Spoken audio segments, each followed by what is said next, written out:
Hello friends, welcome back to knowledge garden. આજે આપણે chapter 3 એનો 3.1 નો દાખલા નંબર 2 કરશું. દાખલા નંબર 1 અને દાખલા નંબર 2 બંને મેથડ આમ તો જોવા જાય તો સરખી જ છે, કારણ કે બંનેની અંદર એક જ ક્વેશ્ચન છે.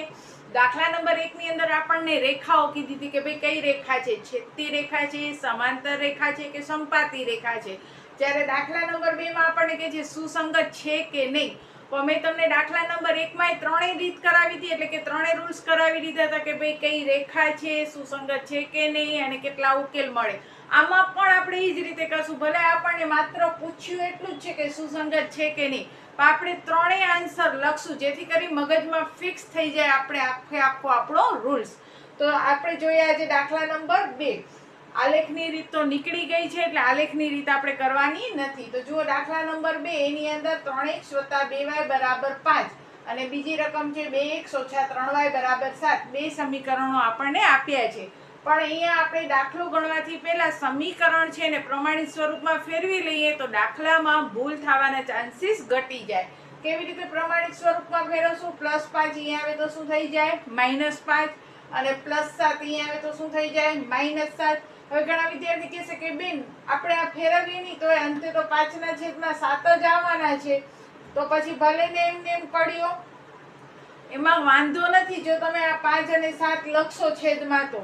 પણ ઘણી વાર એવું થશે કે આ માઇનસ હશે, અહીંયા આવે તો પ્લસ થઈ જાય, અથવા ક્યારેક આ નિશાનીમાં આ 7 અહીંયા હોય ને 5 અહીંયા હોય, 7 થી ઓલરેડી અહીંયા હોય -7 કરીને ને 5 અહીંયા હોય, ત્યારે અહીંયા તમે 5 લ્યો છો ને અહીંયા -7 લ્યો છો તો તમારો આન્સર ખોટો આવે. એના કરતાં બેટર છે કે એક સ્ટેપ વધારી પ્રમાણિત સ્વરૂપમાં ફેરવી લ્યો.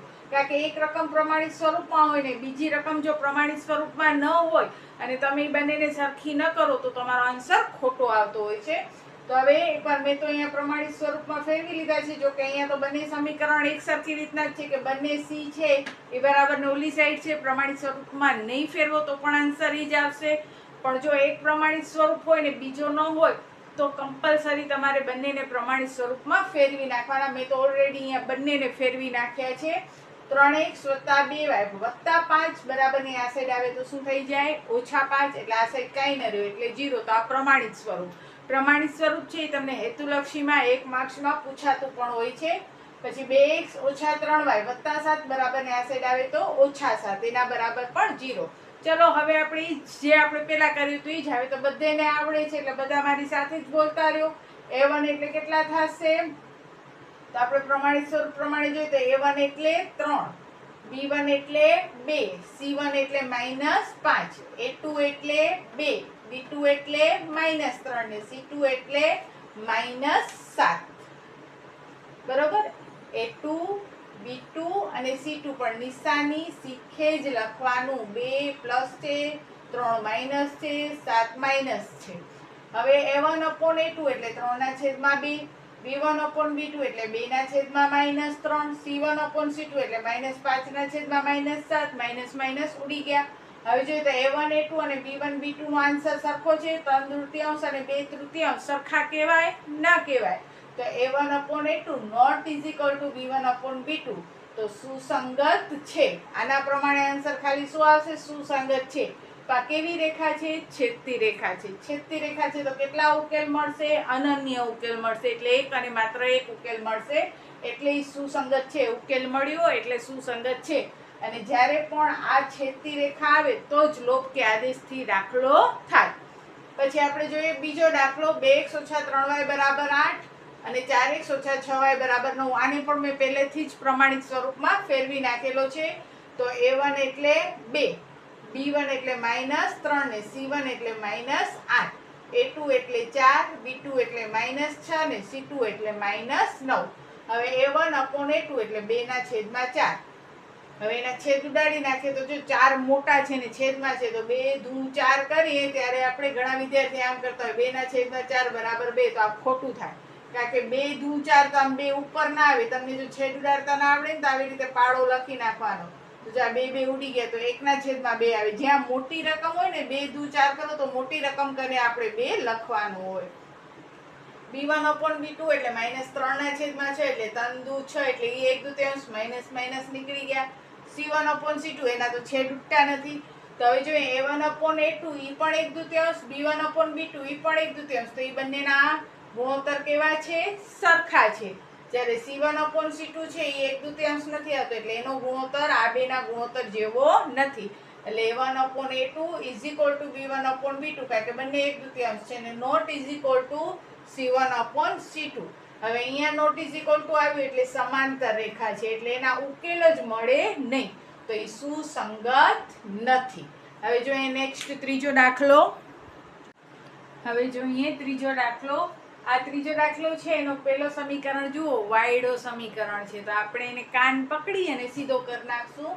3/2 x વત્તા 5/3 y બરાબર 7 અને 9x ઓછા 10y બરાબર 14. તો વાયડા સમીકરણને સીધો કેવી રીતે કરાય? તો પાયાથી પાયાના ગણિતમાં મેં આની શોર્ટકટ રીત કરી હતી, અહીંયા પણ આપણે શોર્ટકટ રીત કરીએ.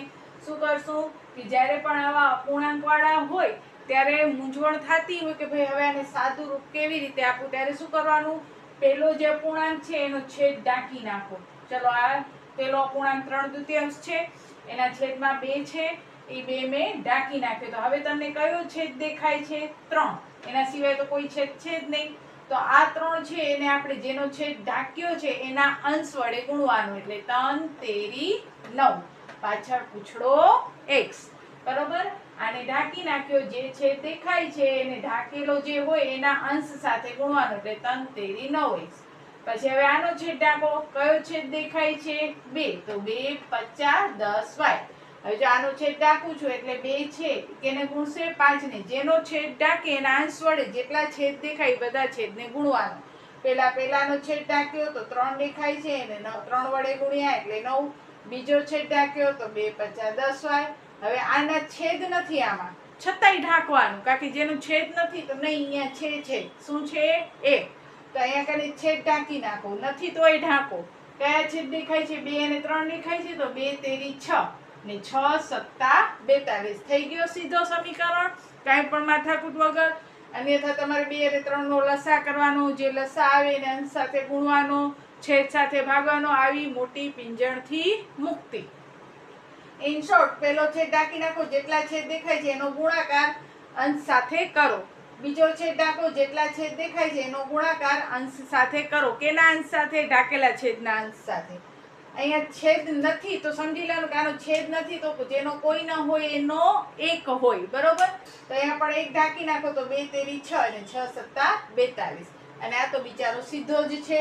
હવે જો અહીંયા મેં પ્રમાણિત સ્વરૂપમાં નથી ફેરવ્યો કારણ કે આગલા દાખલામાં મેં તમને પ્રમાણિત સ્વરૂપમાં ફેરવીને દાખલો ગણાવ્યો તો આ એક દાખલો પ્રમાણિત સ્વરૂપમાં ફેરવ્યા વગર કરાવું છું. આન્સર તો એ જ આવશે, પણ ક્યારે તમારે પ્રમાણિત સ્વરૂપમાં ફેરવું કમ્પલસરી હોય? જ્યારે એક પ્રમાણિત સ્વરૂપમાં હોય ને બીજો ન હોય સમીકરણ પ્રમાણિત સ્વરૂપમાં, ત્યારે તમારે કમ્પલસરી ફેરવી નાખવાનો. અહીંયા a1 એટલે 9, પછી b1 એટલે 10 અને c1 એટલે 42. જોવા જાય તો આ -42 જ કહેવાય. c1 પ્રમાણિત સ્વરૂપમાં ફેરવવું જોઈએ. અને a2 એટલે 9, b2 એટલે -10 ને c2 એટલે 14. આ પણ +14 અહીંયા આવે તો માઇનસ, પણ બંને બાજુથી માઇનસ માઇનસ નીકળી ગયા એમ સમજીએ ને આપણે ડાયરેક્ટ c1 c2 લખવાનું. પણ પરીક્ષામાં તમને એમ પૂછે કે c1 ની વેલ્યુ કેટલી? ધારો કે હેતુ લક્ષી હોય ને તમે ખાલી 42 લખો તો તમારો આન્સર ખોટો પડશે, આ યાદ રાખજો. કારણ કે પરીક્ષામાં તમને અચળ પદ કે તો અચળ પદ તમે 42 લખો તો ખોટો આવે કારણ કે પ્રમાણિત સ્વરૂપમાં ફેરવીને જ્યારે અહીંયા આવે ત્યારે -42 થાય છે. એટલે તમારે c1 અચળ પદ -42 જ લખવાનું. જો આ સાવ ઝીણી બાબત છે પણ એ બાબતથી તમારા માર્ક્સ કપાતા હોય છે. અહીંયા તો આ -42 ને -14 બંને બાજુથી માઇનસ માઇનસ રદ કરી નાખ્યા. હવે a1/a2 એટલે 9 ના છેદમાં 9 એટલે 1 થયા. b1/b2 એટલે 10 ના છેદમાં -10 1 થયા, પણ કેવા 1 થયા? -1 થયા. હવે અહીંયાથી જ આપણે ખબર પડી જાય કે a1/a2 not is equal two b1/b2 કારણ કે આ 1 છે અને આ -1 છે. 1 not is equal to -1, 1 not is equal to -1. 1 અને -1 ક્યારે સરખા કહેવાય નહીં. તો કઈ રેખા કહેવાય? છેદતી રેખા કહેવાય. અનન્ય ઉકેલ મળે અને સુસંગત છે. મેઇન ક્વેશ્ચન તો આપણો એ જ હતો, સુસંગત છે કે નહીં. બીજો જોઈએ a1 એટલે 5, B1 એટલે -3 ને C1 એટલે અહીંયા તો ભાઈ હું પ્રમાણિત સ્વરૂપમાં ફેરવીને જ લખીશ કે C1 એટલે -11 +11 અહીંયા આવે તો -11, A2 એટલે -10, B2 એટલે +6 અને C2 એટલે -22 અહીંયા આવે તો શું થઈ જાય +22. હવે A1 upon A2 એટલે 5/10, 5 દુ 10 એટલે કેટલા આવશે -1/2. B1 upon B2 એટલે 3/6 એટલે એ પણ કેટલા આવ્યા -1/2. માઇનસ હંમેશા અહીંયા વચ્ચે લખી નાખવાનો. 5/10 તો 5 દુ 10 પણ માઇનસમાં છે એટલે -1/2. B1 upon B2 એટલે -3/6 એટલે એ પણ -1/2. C1 upon C2 એટલે -11/+22 એટલે એ પણ શું થઈ ગયા -11/+22 એટલે 11 દુ 22 એટલે એ પણ -1/2 થયા. એટલે A1 A2 નો આન્સર -1/2, B1 B2 નો આન્સર -1/2, C1 C2 નો આન્સર -1/2. એટલે ત્રણે ત્રણ સરખા છે માટે સુસંગત છે, કારણ કે સંપાતી રેખા થઈ અનંત ઉકેલ મળે માટે સુસંગત છે. અને હવે લાસ્ટ દાખલો પાંચમો. હવે જે પાંચમો દાખલો છે એ પણ વાયડો છે, તો આપણે પહેલા એને સીધો કરી લેશું. એટલે કે પહેલા 3 ઢાંકી દઈએ. તો જો હવે કોઈ છેદ દેખાય છે? નથી દેખાતા, કારણ કે 2 વાયની નીચે હશે તો શું હોય 1, 8 ની નીચે પણ હોય તો શું હોય 1, 1 એકા 1 ગુણ્યા 4 કરો કેટલા રહે 4. એટલે ઇન શોર્ટ પહેલા મેં પહેલો છેદ ઢાંક્યો, એકે છેદ દેખાતા નથી તો 4x ના 4x. બીજો છેદ ઢાંક્યો તો 3 દેખાય છે છેદમાં તો 3 દુ 6y. ત્રીજો છેદ ઢાંક્યો તો 8 તેરી 24, કારણ કે છેદમાં 3 દેખાય છે 8 તેરી 24. પ્રમાણિત સ્વરૂપમાં ફેરવી નાખીએ. આ ટેવ બહુ સારી રહેશે પ્રમાણિત સ્વરૂપમાં ફેરવશો તો, કારણ કે તમને પ્રમાણિત સ્વરૂપ ફેરવવાનું આવે અથવા A1 A2 કે C1 C2 ની વેલ્યુ પૂછે તો તમારો આન્સર ખોટો થાય નહીં. એટલે કે 4x + 6y + 24 અહીંયા આવે તો -24. અને આ તો સીધો જ છે, ખાલી પ્રમાણિત સ્વરૂપમાં ફેરવશું. +12 અહીંયા આવે તો -12. A1 એટલે 4, A2 એટલે 4, B1 એટલે 6, B2 એટલે પણ જો અહીંયા મેં ખોટું લખી નાખ્યું હતું, B2 એટલે પણ કેટલા છે સોરી A1 એટલે 4, B2 A2 તો આપણો અહીંયા છે. A1 એટલે 4 અને A2 એટલે 2, B1 એટલે 6 અને B2 એટલે 3, C1 એટલે -24 અને C2 એટલે -12. આ આપણો પહેલો સમીકરણ હતો અને આ આપણો બીજો સમીકરણ છે. એટલે A1 4, A2 2, B1 6, B2 3, C1 24 અને C2 -12.